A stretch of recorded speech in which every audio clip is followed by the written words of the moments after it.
have to confess, I am much more of a savoury person than a sweet person, but if I'm going to have something sweet, it's got to be something like a baked fruit and nut loaf. So this is my version of a pretty healthy fruit and nut loaf because it's got nuts in there from 2 different types. I'm going to use Australian macadamias and pecans. It's got some oats, it's wholemeal flour, it's olive oil. So this is a pretty healthy treat.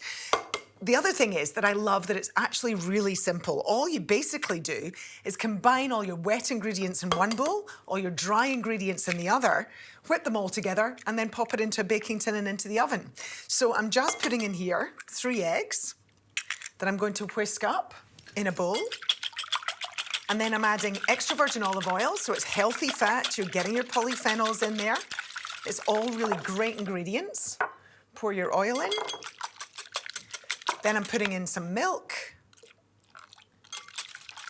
And then let's just set that aside while we get the dry ingredients together. So I'm using some pecans first, along with Australian macadamias, and I love these in cooking. And the other thing that's great about these is they're so easy to chop up. So just use your knife and chop them up really, really roughly. And you can make them as chunky as you like. It's going into a loaf, so, you know, if you want them to be smooth, you can grind it up completely and make a kind of nut flour. Now, one of the reasons we want to have nuts is, do you know there's research that shows if you have a handful of nuts every day, you slash your risk of cardiovascular disease. And most Aussies are not eating nearly enough nuts. So, of course, you can just snack on a handful in the afternoon, but you can also put nuts into so many different dishes. So into this bowl, I'm just going to pop my chopped nuts and essentially mix all the dry ingredients. So in go the nuts, and I'm going to add to that my rolled oats. So that's your soluble fibre, but it also just gives a really, really lovely texture. And I'm going to use a wholemeal flour.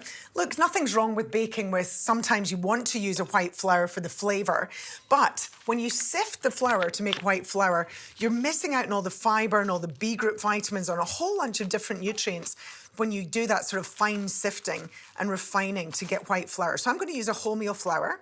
I am just going to pop it through the sieve. That's just about a cup going in there, just to make sure that I get a bit of air and there's no lumps of flour in there, along with baking powder and my mixed spice.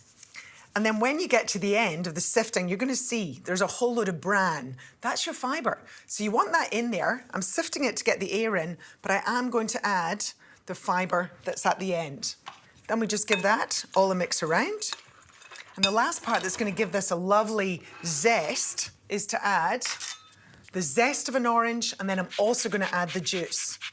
There's some wonderful antioxidants in the zest of citrus fruit. So not only do you get that really fabulous, I mean, I can smell it in the air. That's the wonderful oils that are present in the skin. So this gives great flavour, but again, you're adding nutrition. The skins are amazing on fruits and vegetables. They have so many nutrients and what we call phytonutrients that are present in the skin. So whenever you can eat the skin of a fruit or vegetable, leave it in there. Or if it's something like citrus like this, just grate it into your food. Beautiful, that smell is gorgeous. And then I'm just also going to add the juice of my orange. That can go straight into the wet ingredients. Of course, that's vitamin C, but you are going to lose some of the vitamin C, of course, when you bake. But some of it's going to survive, and we do have some wonderful, unique antioxidants present in different fruits. So we want to have a couple of pieces of fruit every day. And they are different to the ones that are vegetables. That's what people often ask me. But if I'm eating veggies, do I need fruit? Yes, you do, because it's different antioxidant, different nutrients that are present. We want some sweetness, so I'm using this clever product that takes about 1/4 of the sugar away by adding this natural sweetener from monk fruit, which doesn't have calories and doesn't raise your blood glucose levels. So it's just a clever way of bringing down the sugar in any product that you use, and you can use that just like you would sugar. The last thing is just a pinch of salt. And then we basically combine all our ingredients together. It's that simple. I'm not a terrific baker, so if I can make this, you can too.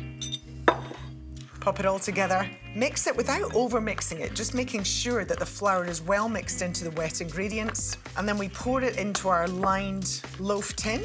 And all I do is brush my loaf tin with some extra virgin olive oil, then line it with baking paper, just to make sure that it comes out smoothly at the end. Pour it in. Just spread it out. And that's it. This is going to go into the oven at 180 for about 45 minutes, or until it's nice and golden brown on top, and when you pop a skewer in, it's coming out clean.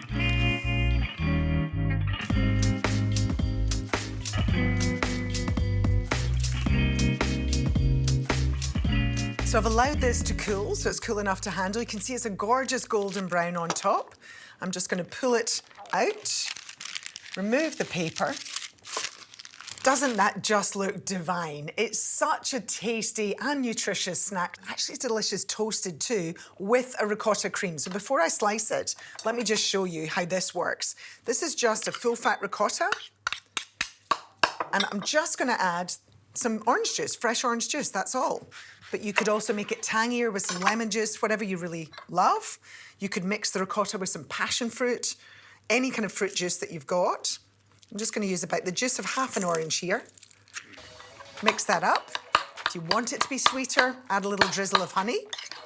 And we're ready to slice our loaf. Oh, how does that look? See the gorgeous nuts that are inside? It's exactly what we want. The beautiful macadamias and pecans. I'm just going to put a little of my ricotta cream on the top. You could slice some fresh strawberries or have some blueberries on the top, make it look a little fancier. And that, with a cup of tea in the afternoon, is, I reckon, pretty perfect. That would hit the spot for me.